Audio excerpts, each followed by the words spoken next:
Merci. La parole est maintenant notre collègue Fabien Gay pour le groupe communiste républicain et citoyen. Merci, Monsieur le Président. Monsieur le Premier ministre, mes chers collègues, les lycéennes et les lycéens peuvent accéder depuis hier au portail Parcoursup qui remplace le dispositif admission post-bac, dit APB. Ils pourront prochainement mettre en ligne les dossiers qui seront examinés par les universités en fonction d'attendus qu'elles élaborent en ce moment. Par ces attendus, en dehors de tout cadre légal, plusieurs universités demandent aux candidats et candidates des lettres de motivation, des justificatifs de stage ou encore des diplômes comme le BAFA. Elles ont parfaitement compris le sens de votre projet de loi sur l'orientation et la réussite des étudiants et mettent en place une sélection drastique que vous n'assumez pas politiquement. Tout se passe donc comme si les dispositions de votre loi étaient appliquées avant même d'avoir été discutées par notre Haute Assemblée qui en débattra les 7 et 8 février prochains.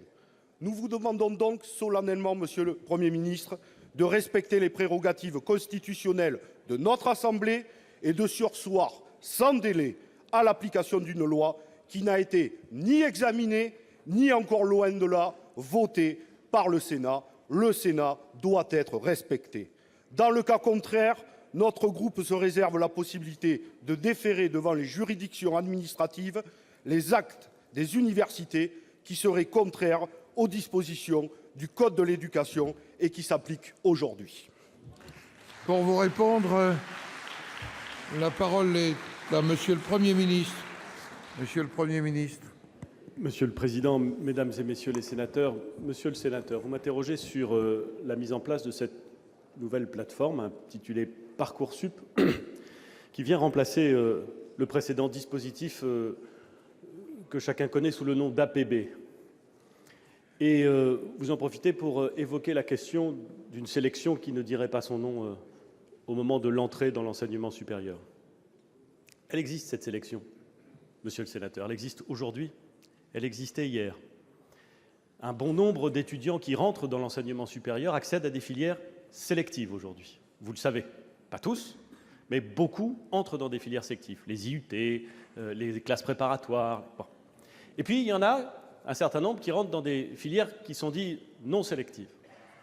Mais dans ces filières non sélectives, il y a une sélection. C'est une sélection par l'échec.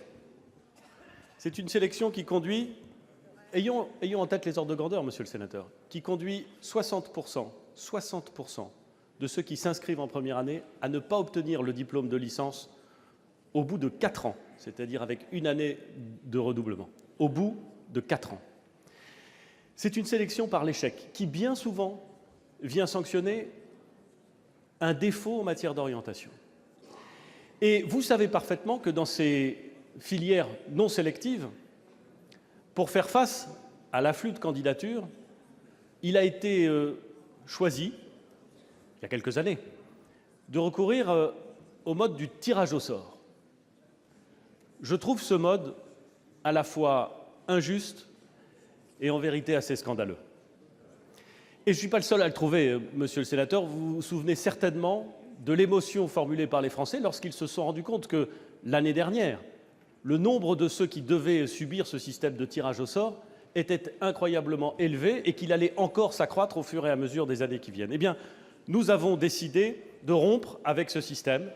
Nous avons décidé de créer un dispositif qui informe mieux les lycéens sur les compétences qu'il faut maîtriser pour pouvoir avoir une chance raisonnable de réussir. Cela ne veut pas dire, Monsieur le sénateur, que quelqu'un d'autre qu'eux fasse le choix définitif, mais que nous plaçons les lycéens en mesure de savoir très exactement les attendus, vous les avez évoqués, c'est-à-dire la base nécessaire pour réussir dans cette filière. Et s'ils ne les ont pas, mais qu'ils veulent néanmoins s'inscrire dans cette filière, l'établissement d'enseignement supérieur, l'université, devra proposer un parcours particulier justement pour permettre à l'étudiant de se placer dans la meilleure des situations pour réussir sa formation.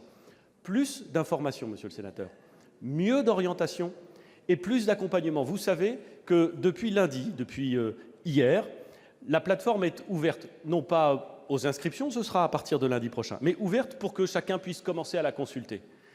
Nous avons mis en place un système dans lequel 2 professeurs principaux par classe de terminale peuvent accompagner les lycéens, justement parce que nous pensons que l'orientation passe par plus d'accompagnement et plus d'accompagnement humain. Les élèves auront jusqu'au 13 mars pour formuler les 10 vœux qui leur permettront ensuite d'accéder aux filières d'enseignement supérieur qu'ils recherchent. Et les résultats arriveront en mai. Et personne ne sera laissé sur le bord du chemin. Les dispositions ont été prises pour que ce mécanisme d'information, ce mécanisme d'orientation permette de traiter l'ensemble des demandes. Nous allons passer donc d'un tirage au sort mécanique à une orientation mieux assumée. Je crois que c'est un progrès, monsieur le sénateur. Je le pense sincèrement et le Sénat aura l'occasion d'en discuter. Vous l'avez rappelé, au début du mois de février, le débat sera complet, tout sera sur la table. On aura même un certain nombre de retours des dispositions et du fonctionnement, des premiers éléments de fonctionnement de la plateforme, non pas du tout des résultats, mais de la première approche de la plateforme. Je pense que ce sera un bon débat et je serai heureux de l'avoir avec vous, monsieur le sénateur. Monsieur Gay, pour répondre, vous avez 23 secondes. Merci, Monsieur le Premier ministre, pour votre réponse. Vous n'avez pas répondu sur la méthode. Nous le regrettons. Il y a déjà cette loi qui est mise en application alors que nous ne l'avons pas ici examinée. Et sur le fond, nous avons toujours refusé cette sélection et nous avons refusé aussi le tirage au sort qui était fait, vous le savez, par un décret illégal du prochain gouvernement. Il faut 1 milliard d'investissements pour répondre aux 40 000 besoins qui, chaque année, de nouveaux bacheliers arrivent à l'université. Voilà ce qu'il faut. Il faut de la volonté politique pour aller chercher